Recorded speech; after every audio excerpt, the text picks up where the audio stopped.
So, over the course of the year, my U.S. history class has been reading the American Pageant textbook discussing the unique creation and history of the United States by authors David Kennedy and Elizabeth Cohen.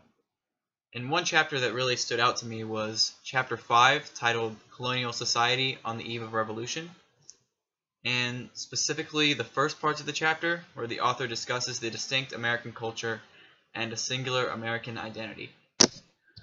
So, over the past few years, I had always wondered why the United States wasn't very, English. We are former colonies of England, and of course we speak English. 19.5% of our total population is of Irish descent, 14.4% is of German descent, but just 7% of Americans claim to be of English descent. And there have been many groups of immigrants that have immigrated to the United States in the 19th and 20th century, like the Irish, Germans, Chinese, Japanese, and Mexicans. But our country had been straying further and further away from England, even when we were still part of the 13 colonies. This early diversity helped colonists create an American identity, even in the pre-revolutionary days. Over time, the colonies became a hub for economic opportunity, religious freedom, and simply created fresh starts for many Europeans. And this attracted many ethnicities and denominations of Europeans.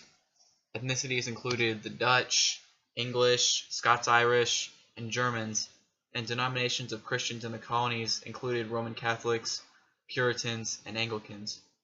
These ethnicities had naturally mixed, and religion did too. A period in the 1730s and 1740s known as the Great Awakening, led by Jonathan Edwards, that had created several distinctly American denominations of Christianity, such as Baptism and Methodism. And we had colonies like Maryland and Rhode Island that had religious freedom to some extent, something England didn't have, as they were run, of course, by the Church of England. While most of the colonies, with the exception of New England, had been progressing into religious toleration. So just some things from the book that I found interesting were that almost a third of the signers of the Declaration of Independence were non-English. And there was actually a quote in the book from a French settler that described the colonies as a strange mixture of blood, which you will find in no other country. And this is interesting because this quote still applies today, as our country is one of the most significantly diverse countries, as our country has significant white, black, Asian, and Latino communities. And this diversity is mainly because of our economic opportunity and still partially, I guess, because of religious freedom. And it's also interesting that Americans today don't really feel super English. For example, Canada still has strong ties with France and the UK, obviously with Quebec and then the rest of Canada feeling more connected to the UK. And Canada even still has, they still share a sovereign, Queen Elizabeth II. The United States aren't influenced by England at all. Our government is dissimilar, our foods are distinct, and our accents are completely our own. You think about former British colonies such as Australia and Jamaica, where their accents are very influenced by the English. And many words and spellings in the English language are different from England. And even things like words like goober and voodoo were influenced from African languages and brought to the English language by African American slaves. Also talking about even sports, of course, which is pretty much a big divide between the US and England.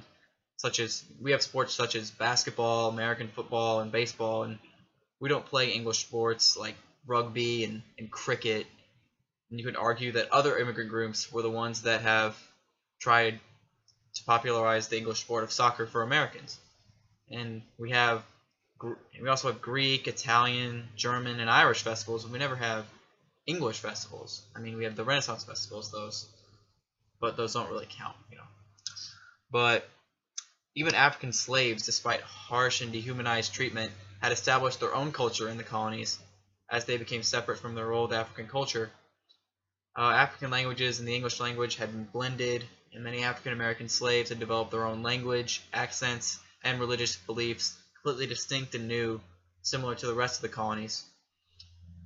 In conclusion, Americans aren't English. We are a special, distinct, unique brand of our world, and had created their own identity even as a colony of another established nation with its own culture. We aren't like other Europeans. We have created a new independent life and a new identity to go by that blends many different European, African, and eventually Latin American and Asian cultures.